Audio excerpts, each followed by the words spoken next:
في خبر عاجل، أول رد رسمي جزائري على أنباء مقتل ضباط جزائريين في إيران بعد قصف إسرائيلي. السلام عليكم ورحمة الله مشاهدينا الكرام.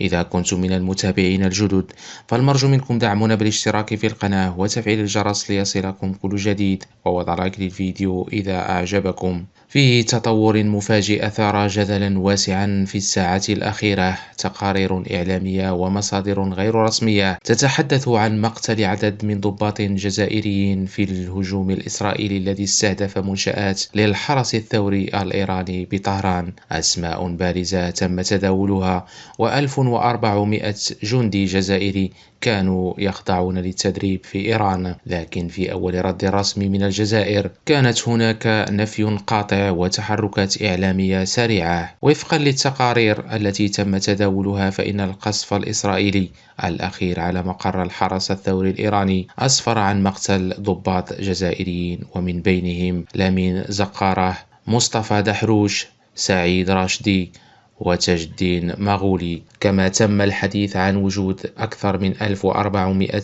جندي جزائري في مراكز تدريب إيرانية، وهو رقم صادم إن صح. لكن الرد الجزائري لم يتأخر. وسائل الإعلام الجزائرية خرجت لتكذب هذه الأنباء جملة وتفصيلا، مؤكدة أن هذه الأخبار لا تستند إلى أي دليل رسمي، وأن وزارة الشؤون الخارجية الجزائرية لم تصدر أي بيان يؤكد وجود ضحايا جزائريين في الهجوم على إيران. ومع ذلك قدمت الجزائر تعازيها الرسمية إلى الشعب الإيراني دون الإشارة إلى وجود ضباط أو جنود جزائريين بين القتلى. رغم النفي، التساؤلات تطرح نفسها: فهل فعلا لا يوجد جنود جزائريين في إيران؟ وهل هناك تنسيق عسكري غير معلن بين الجزائر وطهران؟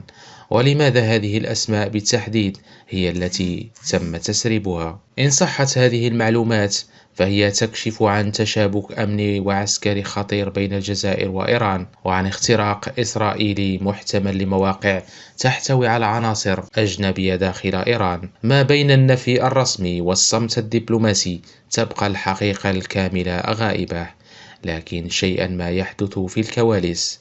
وابقوا معنا لمتابعة آخر التطورات، واشتركوا في القناة ليصلكم الجديد فور حدوثه. ولا تنسوا مشاركة آرائكم في التعليقات. هل تصدق الرواية الجزائرية؟ وهل يمكن أن يكون هناك تعاون عسكري سري بين الجزائر وإيران؟ وما دلالة هذا الهجوم في هذا التوقيت بالضبط؟